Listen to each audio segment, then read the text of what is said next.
ಸಂತೋಷ್ ಕುರ್ದಡ್ಡಿ ಅವ್ರನ್ನ ನಾನು ಸ್ವಾಗತ ಕೊಡ್ತೀನಿ. ಅದೇ ರೀತಿ ಭಾರತೀಯ ಜನತಾ ಪಾರ್ಟಿ ರಾಜ್ಯ ಎಸ್ ಸಿ ಮೋರ್ಚಾ ಉಪಾಧ್ಯಕ್ಷರಾದ ಉಮೇಶ್ ಅಣ್ಣ ಕಾರಜೋಳ ಅವ್ರನ್ನ ನಾನು ಸ್ವಾಗತ ಕೊಡ್ತೀನಿ. ಅದೇ ರೀತಿ ಜಿಲ್ಲೆಯ ಬಿಜೆಪಿ ಮುಖಂಡರಾದ ಬಸವರಾಜ್ ಬಿರಾದವ್ರನ್ನ ನಾನು ಸ್ವಾಗತ ಕೊಡ್ತೀನಿ. ಪತ್ರಿಕಾಗೋಷ್ಠಿಯನ್ನು ಉಮೇಶ್ ಕಾರಜೋಳ ಅವರು ಮತ್ತು ವಿಜಯಗೌಡರು ನಡೆಸಿಕೊಡ್ಬೇಕಂತ ಕೇಳ್ತೀನಿ. ನನ್ನ ಮಾಧ್ಯಮದ ಎಲ್ಲ ಸ್ನೇಹಿತರೆ,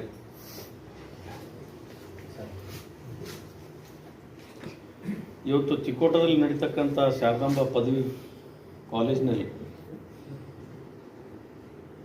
ರಾಜ್ಯ ಕಾಂಗ್ರೆಸ್ ಸರ್ಕಾರದ ಆಡಳಿತದ ವೈಫಲ್ಯ, ವಿದ್ಯಾರ್ಥಿಗಳು ಪೊಲೀಸ್ ಕಾನ್ಸ್ಟೇಬಲ್ ಒಂದು ಪರೀಕ್ಷೆಯಲ್ಲಿ ಬೇರೆ ಬೇರೆ ಜಿಲ್ಲೆಯಿಂದ, ಬಿಜಾಪುರ ಜಿಲ್ಲೆಯಲ್ಲಿ ಪ್ರತಿಯೊಂದು ಹಳ್ಳಿಯಿಂದ 500-600 ಜನ ವಿದ್ಯಾರ್ಥಿಗಳು ಮತ್ತು ಈ ಪರೀಕ್ಷೆಯಲ್ಲಿ ಭಾಗವಹಿಸಿ ಇವತ್ತು ತಿಕೋಟದಲ್ಲಿ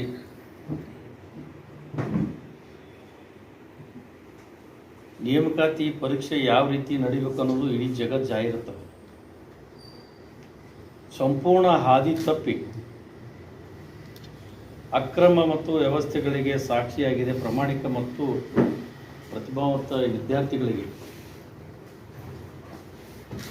ಇವತ್ತು ಬಹಳ ಕಾಂಗ್ರೆಸ್ ಸರ್ಕಾರ ಬಹಳ ಅನ್ಯಾಯ ಮಾಡಿದೆ. ಜೊತೆ ಇವತ್ತು ರಾಜ್ಯ ಸರ್ಕಾರದ ಕಾಂಗ್ರೆಸ್ ಸರ್ಕಾರದ ಅಲ್ಲಂತೂ ಯಾರೂ ಮಂತ್ರಿಗಳಿಲ್ಲ. ಮಂತ್ರಿಗಳಲ್ಲಿ ಆಗಲಿಕ್ಕೆ ಇವತ್ತು ಎಲ್ಲರೂ ಓಡಾಟ ನಡೆದರು. ಮುಖ್ಯಮಂತ್ರಿಗಳನ್ನೇ ಇದನ್ನು ಶಿಕ್ಷಣ ಸಚಿವರು ಈ ಖಾತೆ ಅವ್ರ ಬಲ್ಲೇ ಅದು.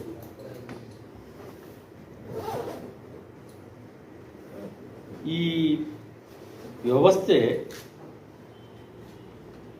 ಯಾವ ವಿದ್ಯಾರ್ಥಿಗಳು ಕಲೀಲಿಕ್ಕೆ ಬಂದ ಅಭ್ಯಾಸ ವಿದ್ಯಾರ್ಥಿಗಳು ಲಾಠಿ ಚಾರ್ಜ್ ಮಾಡಿ ಅದರಲ್ಲಿ ಇರ್ತಕ್ಕಂಥ ಅದರ ನಂಬರೇ ಬೇರೆ,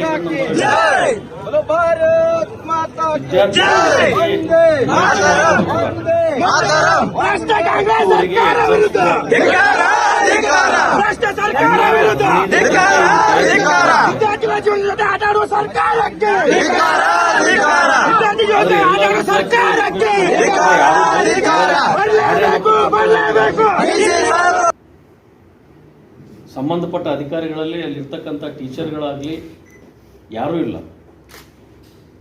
ತಕ್ಷಣ ಎಲ್ಲ ವಿದ್ಯಾರ್ಥಿಗಳನ್ನು ಎದ್ದು ಹೊರಗೆ ಬಂದು ವಿನಂತಿ ಮಾಡಿಕೊಂಡು ಸಂಬಂಧಪಟ್ಟ ಅಧಿಕಾರಿಗಳಿಗೆ ಅಲ್ಲಿ ವಿನಂತಿ ಮಾಡಿಕೊಂಡ್ರು ಕೂಡ ಅವರಿಗೆ ಎಕ್ಸಾಮ್ದ ವ್ಯವಸ್ಥೆ ಮಾಡಿಕೊಡ್ಲಿಲ್ಲ.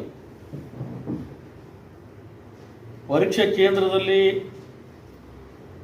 OMR ಸೀಟು ಮತ್ತು ಎರಡೂ ನಂಬರ್ಗಳನ್ನು ಚೇಂಜ್ ಅದಾವೆ. ಆ ನಂಬರ್ಗೆ ಈ ನಂಬರ್ಗೆ ಏನೂ ಸಂಬಂಧ ಇಲ್ಲ. ಎಕ್ಸಾಮ್ ಹಾಲ್ನಲ್ಲಿ 250 ಹೆಚ್ಚು ವಿದ್ಯಾರ್ಥಿಗಳು ಪರೀಕ್ಷೆಯಲ್ಲಿ ಕೂತಾರೆ. ಹೊರಗಡೆ ಇನ್ನೂ ಎಷ್ಟೋ ಜನ ವಿದ್ಯಾರ್ಥಿಗಳು 300-400 ಜನ ತಿಕೋಟದಲ್ಲಿ ಇವತ್ತು ಎಷ್ಟೋ ಜನ ನಿಂತಿದ್ರಲ್ಲಿ. ಅಂಥ ಸಂದರ್ಭದಲ್ಲಿ ಅವ್ರ ಸಂಬಂಧಪಟ್ಟ ಅಧಿಕಾರಿಗಳು ಬಂದು ಅವರಿಗೆ ಅವ್ರ ನೋಡಿ ಚರ್ಚೆ ಮಾಡಿ ಅದನ್ನು ಸರಿಪಡಿಸ್ಬೇಕು, ಲಾಠಿ ಚಾರ್ಜ್ ಮಾಡಬೇಕು. ಇದನ್ನು ತಕ್ಷಣ ತಿಳಿದ ನಂತರ ನಾವೆಲ್ಲರೂ, ನಮ್ಮ ಮಂಡಳ ಅಧ್ಯಕ್ಷರು, ನಮ್ಮ ಬಸವರಾಜ್ ಅವರು, ನಾವೆಲ್ಲರೂ ಕೂಡಿ ತಿಕೋಟಕ್ಕೆ ಹೋದೆವು. ನಮ್ಮ AVP ಕಾರ್ಯಕರ್ತರು ಅಲ್ಲಿ ಅವರು ಬಂದಿರು.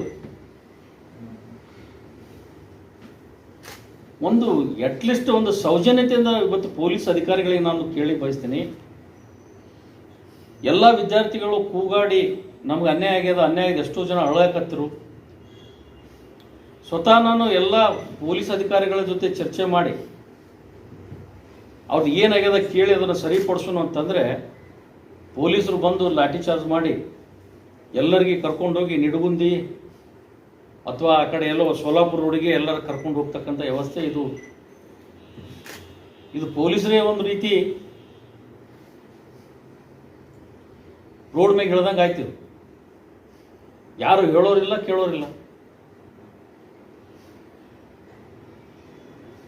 ಆದರೆ ಇವತ್ತು ನಮ್ಮ ಕೇಂದ್ರದಲ್ಲಿ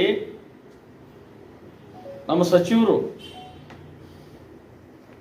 ನೀವು ರಿಸೈನ್ ಮಾಡಬೇಕು ಅಂತೇಳಿ ಲಾಠಿ ಚಾರ್ಜ್ ಮಾಡಿ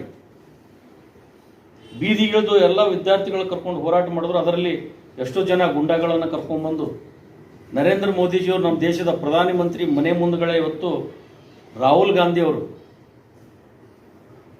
ಧರಣಿ ಕೂತ್ರಲ್ಲ, ಅವು ನೀವು ರಾಜೀನಾಮೆ ಕೊಡಬೇಕಂತಂದ್ರಲ್ಲ,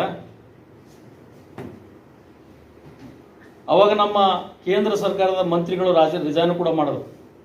ಇವತ್ತು ನೀವೇನು ಮಾಡ್ತೀರಿ ಡಿ ಕೆ ಶಿವಕುಮಾರ್ ಸಾಹೇಬ್ರೆ? ಇಲ್ಲಿರ್ತಕ್ಕಂಥ ಜಿಲ್ಲಾ ಉಸ್ತುವಾರಿ ಮಂತ್ರಿಗಳು ಏನು ಮಾಡ್ತೀರಿ? ಈ ಎಕ್ಸಾಮ್ಗೆ ಎಷ್ಟು ಜನ ಕೂತಾರ ಅಷ್ಟು ಜನ ಪೊಲೀಸರು ಅದಾರ. ನನಗನ್ಸೋ ಮಟ್ಟಿಗೆ ಇದರಲ್ಲಿ ರಾಜಕಾರಣ ಆಯಿತು. ಪೊಲೀಸರ ಜೊತೆ ಅವ್ರಿಗೇನೋ ಫೋನ್ ಕರೆ ಬಂದಿರಬೇಕು, ಎಲ್ಲರೂ ಓಡ್ಕೋತ ಬಂದು ಎಲ್ಲರ ವಿದ್ಯಾರ್ಥಿಗಳನ್ನ ಇವ್ರನ್ನ ಗಡದ ಜಗ್ಗಿ ಎತ್ಕೊಂಡು ಒಯ್ದು ಗಾಡಿಯಾಗ ಹೋಗಿದ್ದು. ಇದು ಯಾವ ರೀತಿ ರೀ? ಇದನ್ನು ಇಷ್ಟೊಂದು ಅನ್ಯಾಯ ಮಾಡೋದ? ನೀವ್ಯಾವ ನಮ್ಮ ಉಸ್ತುವಾರಿ ಮಂತ್ರಿಗಳಿಗೆ ನಾನು ಕೇಳಕ್ಕೆ ಬಯಸ್ತೀನಿ. ನರೇಂದ್ರ ಮೋದಿಜಿಯವ್ರ ಬಗ್ಗೆ ಮಾತಾಡಿದ್ರಿ, ಕೇಂದ್ರದ ಸಚಿವರ ಬಗ್ಗೆ ಮಾತಾಡಿದ್ರಿ, ಈಗ ನಿಮ್ಮ ಬಗ್ಗೆ ಯಾರು ಮಾತಾಡಬೇಕು? ನೀವು ಇದಕ್ಕೆ ಯಾರು ರಿಸೈನ್ ಮಾಡ್ತೀರಿ? ಏನು ಮುಖ್ಯಮಂತ್ರಿಗಳು ರಿಸೈನ್ ಮಾಡ್ತಿರೋ, ಏನು ಉಸ್ತುವಾರಿ ಮಂತ್ರಿಗಳನ್ನು ರಿಸೈನ್ ಮಾಡ್ತಿರೋ? ವಿದ್ಯಾರ್ಥಿಗಳಿಗೆ ಅನ್ಯಾಯ ಆಗಿದೆ, ಅದನ್ನು ಸರಿಪಡಿಸ್ಬೇಕಂತಕ್ಕಂಥ ಭಾವನೆ ನಿಮ್ಮಲ್ಲಿ ಬರಬೇಕಲ್ಲ. ಇಷ್ಟೊಂದು ಕೀಳು ಮಟ್ಟದಲ್ಲಿ ಇವತ್ತು ವಿದ್ಯಾರ್ಥಿಗಳ ಜೋಡಿ ನೀವು ಆಟ ಆಡ್ತೀರಿ ಅಂತಂದ್ರೆ ನಿಮ್ಮ ಮನಸ್ಸಿಗೆ ಒಂದು ಸ್ವಲ್ಪ ಏನಾದರೂ ಬೇಕಲ್ಲ. ಅದನ್ನು ವಿದ್ಯಾರ್ಥಿಗಳ ಜೀವನ ನೀವೇ ಹಾಳು ಮಾಡ್ತಿರಲ್ಲ ಅಧಿಕಾರಿಗಳು ಕೂತು ಯಾರ್ದೋ ಮಾತು ಕೇಳಿ. ನಾನು ಎಷ್ಟೇ ರಿಕ್ವೆಸ್ಟ್ ಮಾಡಿಕೊಂಡ್ರು ಕೂಡ ಅವ್ರಿಗೆಲ್ಲನೂ ರೀತಿ ತಿಳಿಸಿ ಹೇಳಿದೆ. ನಾನು ಹೇಳಿದ್ರು ಕೂಡ ಅವ್ರೇನೋ ಅವ್ರ ಮನಸ್ಸಿಗೆ ಬಂದಂಗೆ ಎಲ್ಲರೂ ಎತ್ತೆತ್ತಿ ಒಯ್ದು ಗಾಡಿ ಹಾಕ್ಕೊಂಡು ಇಲ್ಲಿಂದ 40 ಕಿಲೋಮೀಟರ್ 50 ಕಿಲೋಮೀಟರ್ ಅವ್ರಿಗೆ ಬಿಟ್ಟು ಬರೋದು ಅಂತ. ಇದ್ಯಾವ ನ್ಯಾಯ ರೀ ಇದು? ವಿದ್ಯಾರ್ಥಿಗಳಿಗೆ ನ್ಯಾಯ ಸಿಗಬೇಕು.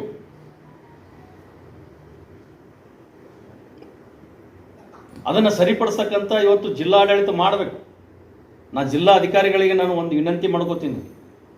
ಎಷ್ಟು ಜನ ಎಕ್ಸಾಮ್ ಕುಂಡ್ರಲಿಕ್ಕೆ ಅವಕಾಶ ಮಾಡಿಕೊಟ್ಟಿಲ್ಲ, ಎಷ್ಟು ಜನರಿಗೆ ಇವು ಕರ್ಕೊಂಡು ಹೋಗಿ ಎಲ್ಲೆಲ್ಲಿ ಬಿಟ್ಟು ಬಂದಿದ್ರಿ, ಅವ್ರಿಗೇನಾದ್ರೂ ಹಾದ್ಯಾಗ ಏನಾರ ಹೆಚ್ಚು ಕಮ್ಮಿ ಆದ್ರೆ ಯಾರು ಜವಾಬ್ದಾರಿ? 40 ಕಿಲೋಮೀಟರ್ 50 ಕಿಲೋಮೀಟರ್ ಕರ್ಕೊಂಡೋಗಿ ಅವ್ರಿಗೆ ಬಿಡೋಂಥದ್ದು ಏನು ಅವಶ್ಯಕತೆ ಅದು?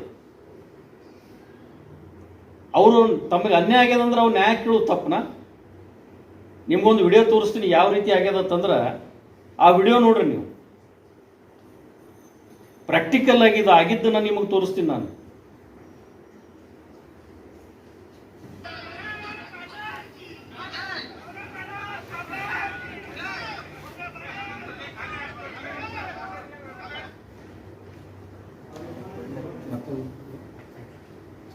ಈ ರೀತಿ ಇದನ್ನ ಮಾಡೋದು ಸರಿನಾ? ಅವ್ರು ನ್ಯಾಯಕವಾಗಿ ಅವರು ಮಾಡ್ತಕ್ಕಂಥದ್ದು ಇವತ್ತು ಭಾಳ ಮನಸ್ಸಿಗೆ ನನಗೆ ನೋವಾಗ್ಯದ. ನಾ ಜಿಲ್ಲಾಧಿಕಾರಿಗಳಿಗೆ ಮತ್ತು ಸರ್ಕಾರದಲ್ಲಿ ಇರ್ತಕ್ಕಂಥ ಮಂತ್ರಿಗಳಿಗೆ ನಾನು ಇಷ್ಟೇ ವಿನಂತಿ ಮಾಡ್ತೀನಿ. ಆ ವಿದ್ಯಾರ್ಥಿಗಳಿಗೆ ಏನು ಅನ್ಯಾಯ ಆಗಿದೆ, ಈ ಕಾನ್ಸ್ಟೇಬಲ್ ಪರೀಕ್ಷೆಯಲ್ಲಿ ಎಷ್ಟೋ ಒಬ್ಬ ಬೇರೆ ಧಾರವಾಡ ಜಿಲ್ಲೆ ಒಂದು ಹಳ್ಳಿಯಿಂದ ಬಂದಂಥ ಹುಡುಗ 10 ಕಾಲು ಬಿದ್ದು ವಿನಂತಿ ಮಾಡಿಕೊಂಡ್ರು ಕೂಡ ಅವನಿಗೆ ಗಾಡಿ ಹಾಕ್ಕೊಂಡು ಎತ್ಕೊಂಡು ತೊಗೊಂಡು ಹೋಗ್ತಾರಂತಂದ್ರೆ ಇದು ಯಾವ ಲೆಕ್ಕ ರೀ? ಇದನ್ನ ಇಷ್ಟಕ್ಕೆ ಸುಮ್ಮನೆ ಇರಂಗಿಲ್ಲ. ಆ ವಿದ್ಯಾರ್ಥಿಗಳಿಗೆ ನ್ಯಾಯ ಸಿಗಬೇಕು. ಎಂಥ ದೊಡ್ಡ ಹಗರಣಗಳದು KPC ಹಗರಣ ಆಯಿತು. ಯಾರು ನೋಡೋರು? ಕಾಂಗ್ರೆಸ್ದವರು ಯಾರು ಬೀದಿಗಿಳಿಬೇಕಾಗಿತ್ತು? ಉದ್ದೇಶಪೂರ್ವಕವಾಗಿ ನಮ್ಮ ನರೇಂದ್ರ ಮೋದಿಜಿಯವರ ಒಂದು ಕಪ್ಪು ಚಿಕ್ಕಿ ಹಚ್ಬೇಕಂತ ನೀವು ಪ್ರಯತ್ನ ಮಾಡಿದ್ರಿ. ಅದರಲ್ಲಿ ಹಿನ್ನೆಲೆ ಯಾರ್ಯಾರು ಕೈ ಹೊಡಿತ್ತು ಏನಿತ್ತು ಅದನ್ನು ತಾನೇ ಬಹಿರಂಗವಾಗಿ ಹೊರಗೆ ಬರಕತ್ತದ. ಅದು ಇವತ್ತಿಲ್ಲ ನಾಳೆ ಬಂದೇ ಬರ್ತದೆ, ಇದು ಎರಡೇ ಮಾತಿಲ್ಲ. ಈ ಪ್ರೆಸೆಂಟ್ ಏನು ಒಂದು ವಿದ್ಯಾರ್ಥಿಗಳು ಕಾನ್ಸ್ಟೇಬಲ್ ಪರೀಕ್ಷೆಯಲ್ಲಿ ಈ ರೀತಿ ಗುಂಡಾಗಿರಿ ಮಾಡೋದು ಅಂತಂದ್ರೆ ಇದನ್ನು ಸರಿಯಲ್ಲ. ಈ ವಿದ್ಯಾರ್ಥಿಗಳಿಗೆ ನಾವು ಸಂಪೂರ್ಣ ಬೆಂಬಲ ಕೊಡ್ತೀವಿ. ನಾವೇನು ಇದ್ರಾಗ ರಾಜಕಾರಣ ಮಾಡಂಗಿಲ್ಲ. ಇದು ಪಕ್ಷಾತೀತವಾಗಿ ಎಲ್ಲ ವಿದ್ಯಾರ್ಥಿಗಳಿಗೆ ನ್ಯಾಯ ಕೊಡಿಸೋದ್ರಲ್ಲಿ ನಾವು ಸಂಪೂರ್ಣ ಹೋರಾಟ ನಾವು ಮಾಡ್ತೀವಿ ಅಂತಕ್ಕಂಥ ಮಾತು ನಾನು ಹೇಳಿಕ್ಕೆ ನಾನು ಬಯಸ್ತೀನಿ. ಉಪಮುಖ್ಯಮಂತ್ರಿಗಳು ಹಾಗೂ ಗೃಹ ಸಚಿವರು ಮತ್ತು ಇನ್ನುಳಿದ ಎಲ್ಲ ಸಚಿವರು ರಾಜೀನಾಮೆ ಕೊಡಬೇಕು, ನೈತಿಕತೆ ಇರಬೇಕು. ಯಾಕೆ ಎಲ್ಲರಿಗೂ ರಾಜೀನಾಮೆ ಕೇಳ್ತೀನಿ ಅಂದ್ರೆ, ಕರ್ನಾಟಕದಾಗ 3,68,858 ಸ್ಟೂಡೆಂಟ್ಸ್ ಕೂತಿದ್ರು ಎಕ್ಸಾಮ್. ಅವ್ರ ಜೋಡಿ ಚಲಾಟ ಆಡ್ದಂಗೆ ಆಯಿತು. ಇದು ಬರೀ ತಿಕೋಟದಾಗಿಲ್ಲ, ಉಮನ್ ಯೂನಿವರ್ಸಿಟಿ ಒಳಗೂ ಆಯಿತು, ಹಾಸನದಾಗೂ ಆಯಿತು. ಟೋಟಲ್ ಕರ್ನಾಟಕದಾಗ ಕೂತಿದ್ದು 24,434 ಸ್ಟೂಡೆಂಟ್ಸ್ಗಳು ಕೂತಾರೆ. ಅವ್ರ ಜೋಡಿ ಎಲ್ಲರ ಜೋಡಿ ಇವ್ರ ಚಲಾಟ ಆಡ್ದಂಗೆ ಮಾಡ್ಯಾರ. ಈ ಎಕ್ಸಾಮ್ ಕ್ಯಾನ್ಸಲ್ ಮಾಡಬೇಕು. ಇವತ್ತೇನು ಅರೆಸ್ಟ್ ಮಾಡ್ಯಾರ ಅವ್ರನ್ನ ಬಿಡಲಿಲ್ಲ ಅಂದ್ರೆ ನಾವೀಗ SP ಆಫೀಸ್ಗೆ ಹೋಗಿ ಧರಣಿ ಕೊಡ್ತೀವಿ. ಮತ್ತು ಇವರೆಲ್ಲರೂ ರಾಜೀನಾಮೆ ಕೊಡಬೇಕು. ಹೆಂಗೆ ನಮ್ಮ ಧರ್ಮೇಂದ್ರ ಪ್ರಧಾನ್ ಅವರು ನೈತಿಕತೆ ಹೋಗಿ ರಾಜೀನಾಮೆ ಕೊಟ್ಟರು, ಜಂಜಿಗಳಲ್ಲಿನೂ ರಿಕ್ವೆಸ್ಟ್ ಮಾಡ್ಕೊಳ್ತೀನಿ, ನೀವು ಲಾಸ್ಟ್ ಟೈಮ್ ಇಲ್ಲ ಅಂದ್ರೆ ನಿಮ್ಮ ಮೇಲೆ ಅಪವಾದ ಬರ್ತದೆ, ನೀವು ದೇಶದ್ರೋಹಿಗಳ ಜೊತೆ ಕೂಡಿಕಿಸಂದು ಹೋರಾಟ ಮಾಡಿರಿ ಅಂತೇಳಿ. ಅದಕ್ಕೆ ಈ ಪತ್ರಿಕಾ ಮುಖಾಂತರ ಕೇಳ್ಕೊಳ್ತೀನಿ, ಎಲ್ಲ ಸಚಿವರು, ಉಪಮುಖ್ಯಮಂತ್ರಿಗಳು ಮತ್ತು CM ಅವರು ರಾಜೀನಾಮೆ ಕೊಡಬೇಕಂತ. ಚಿಕ್ಕೋಟದಾಗ ಇಷ್ಟೇ ನಿಮ್ಮ ಮಾಧ್ಯಮದವರಿಗೆ ನಾನು ವಿನಂತಿ ಮಾಡ್ಕೋತೀನಿ. ಈ ಹುಡುಗರಿಗೆ ನ್ಯಾಯ ಕೊಡೋದು ಯಶಸ್ವಿ ಸಿಗೋದ್ರಾಗ ನಾವೆಲ್ಲ ಹೋರಾಟ ಮಾಡ್ತೀವಿ. ನಮಗೆ ನೀವು ಸಹಕಾರ ಕೊಡಿ ಇಷ್ಟೇ. ಇವು ಒಂದು ಎಕ್ಸಾಮನ್ನು ಅಟೆಂಡ್ ಮಾಡಿದರು. ಎಲ್ಲ ಕಾನ್ಸ್ಟೇಬಲ್ ಹುದ್ದೆಗಳಿಗೆ ಪರೀಕ್ಷೆ ಬರೆಯೋಕ್ಕೆ ಎಲ್ಲ ವಿದ್ಯಾರ್ಥಿಗಳು ಆಗಮಿಸಿದ್ರು. ಆದರೆ ಎಲ್ಲರೂ ವ್ಯವಸ್ಥಿತವಾಗಿ ಹೋಗಿ ತಾವು ಎಕ್ಸಾಮ್ ಬರೀಬೇಕಂತೇಳಿ ಉತ್ಸಾಹಕತೆಯಿಂದ ಬಂದಿದ್ದರು. ಆದರೆ ಅವರಿಗೆ ಒಂದು ಗಂಡಾಂತರ ಕಾದಿತ್ತಿದ್ರು. ಯಾವ ಥರನಾಗಿ ಒಂದು ಕ್ವಶನ್ ಪೇಪರ್ಗಿರ್ತಕ್ಕಂಥ ನಂಬರೇ ಬೇರೆ, ಅಲ್ಲಿ OMR ಶೀಟಲ್ಲಿ ಕೊಡ್ತಕ್ಕಂಥ ನಂಬರೇ ಬೇರೆ. ಇವು ಎರಡೂ ನಂಬರ್ ಹಾಕಿದಾಗ ಮಾತ್ರ ಅವ ಪಾಸ ಫೇಲ ಅಂತಕ್ಕಂಥದ್ದು, ಯಾವ ಕ್ವಶನ್ಗೆ ಯಾವ ಆನ್ಸರ್ ಬರೀಬೇಕಾಗಿತ್ತು ಅಂತಕ್ಕಂಥದ್ದು ಗೊತ್ತಾಗೋದು ಆ ವಿದ್ಯಾರ್ಥಿಗೆ. ಇದು ಅದರಲ್ಲೂ ಬದಲಿಗೆ ಆದಾಗ ಆ ವಿದ್ಯಾರ್ಥಿ ದಿಗ್ಭ್ರಮೆಯಾಗಿ ಶಾಂತ ರೀತಿಯಿಂದ ಕುಂತಿದ್ದಾನೆ ಕೊಠಡಿಯಲ್ಲಿ. ಕುಂತಾಗ ಸುಪ್ರೀಜರ್ ಕೇಳಿದರೆ 10 ಮಂದಿಗೆ ಸುಪ್ರೀಜರ್ಗೂ ಹಿಂಗೆ ಎಲ್ಲ ಬ್ಲಾಕಲ್ಲಿ ಕ್ವಶನ್ ಪೇಪರು OMR ಅನ್ನು ಕೊಟ್ಟಿದ್ದಾರೆ. ಆದರೆ ಕೊಟ್ಟರೆ OMR ಅಲ್ಲಿ ಬರಿಬೇಕಂದ್ರೆ ಅವರಿಗೆ ಗೊಂದಲಾಗಿದೆ. ಸುಪ್ರೀಜರ್ ಕೇಳಿದ್ದಾರೆ, ಯಾಕ್ರಿ ಈ ಥರ ಆಗಿದೆ, ಮತ್ತೆ ಹೆಂಗೆ ಮಾಡೋದು? ಇಲ್ಲ, ಇದನ್ನ ಏನು ಸರಿಪಡಿಸ್ತೀನಿ ಅಂತ ಹೇಳ್ಬೇಕು, ಏನರ ಹೇಳ್ಬೇಕು. ಕೊಠಡಿಯಿಂದ ಹೊರಗಡೆ ಹೋಗಿರ್ತಕ್ಕಂಥ ಸುಪ್ರೀಜರ್ ಅದನ್ನ ಇವತ್ತಿಂದ ಜಿಲ್ಲಾಧಿಕಾರಿಗಳು ಏನು ಮಾಡ್ತಾ ಇದ್ದಾರೆ, ಒಂದು ಪ್ರೆಸ್ ಮೀಟ್ ಮಾಡಿದ್ದಾರೆ, ಹೇಳ್ತಾರೆ OMRಗೆ ಅದಕ್ಕೆ ಮತ್ತು ಕ್ವಶನ್ ಪೇಪರ್ಗೆ ನಂಬರ್ ಡಿಫರೆನ್ಸ್ ಇದ್ದರೂ ಬರೀಬಹುದು, ಅದು ನಮಗೆ ಆಗಿರ್ತಕ್ಕಂಥ ಗೈಡ್ಲೈನ್ಸ್ ಕೊಟ್ಟಿದ್ದಾರೆ.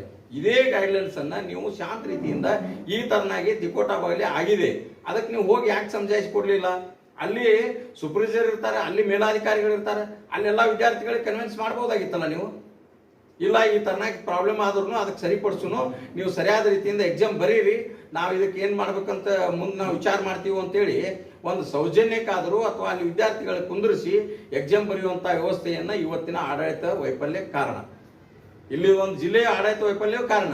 ಇಷ್ಟೇ ಅಲ್ಲದೆ ಇದನ್ನ ಪ್ರತಿಭಟನೆ ಮಾಡಲು ಹುಡುಗರು ಅವಾಗಿಂದ ಅವಾಗ ಏನು ಮಾಡಿದ್ರು, OMR ಅರ್ಧ ಮಂದಿ ಕೊಟ್ಟರು, ಅರ್ಧ ಮಂದಿ ಕೊಟ್ಟಿಲ್ಲ. ಇನ್ನು ಕೆಲವು ಮಂದಿ ಎಕ್ಸಾಮ್ ಬರಿತಾ ಇದ್ದಾರೆ, ಕೆಲವೊಂದು ಎಕ್ಸಾಮ್ ಬರಿತಾ ಇಲ್ಲ. ಅದೇ ಥರನಾಗಿ ಹುಡುಗರು ಈ ಥರನಾಗಿದೆ, ಹೆಂಗೆ ಮಾಡೋದು ಅಂತೇಳಿ ಕೆಲವೊಂದು ಹುಡುಗರು ಹೊರಗೆ ಬಂದಿದ್ದವು.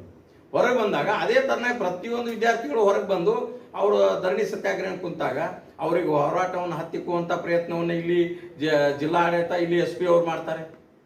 ಮತ್ತು ಅವರು ಯಾವುದೇ ಥರನಾಗಿ ತಮ್ಮ ನ್ಯಾಯವನ್ನು ಕೇಳುವಂಥ ಒಂದು ಸಾಮರ್ಥ್ಯ ಪ್ರಜಾಪ್ರಭುತ್ವದಲ್ಲಿ ಇರ್ತಕ್ಕಂಥ ವ್ಯವಸ್ಥೆಯಲ್ಲಿ ಒಂದು ನ್ಯಾಯ ಕೇಳುತ್ತಪ್ಪ ಇದು. ಇಂಥ ಒಂದು ಸರಿಪಡಿಸುವುದನ್ನು ಬಿಟ್ಟು ಅಲ್ಲಿರ್ತಕ್ಕಂಥ ಜಿಲ್ಲಾಡಳಿತ ತಮ್ಮ ವೈಫಲ್ಯವನ್ನು ಸುಪ್ರೀಜರ್ ಮಾಡಲಿ ಅಥವಾ ಯಾರೇ ಮಾಡಲಿ ಅಂಥವ್ರ ಮೇಲೆ ತಕ್ಷಣ ಕ್ರಮ ಆಗಬೇಕು. ಅಲ್ಲಿರ್ತಕ್ಕಂಥ 400 ವಿದ್ಯಾರ್ಥಿಗಳು ಏನು ಹೊರಗಡೆ ಉಳಿದಿದ್ದಾರೆ ಅವ್ರಿಗೆ ತಕ್ಷಣ ಮತ್ತೊಮ್ಮೆ ಪುನರ್ ಎಕ್ಸಾಮ್ ಅಟೆಂಡ್ ಮಾಡುವಂಥ ವ್ಯವಸ್ಥೆ ಮಾಡಬೇಕು.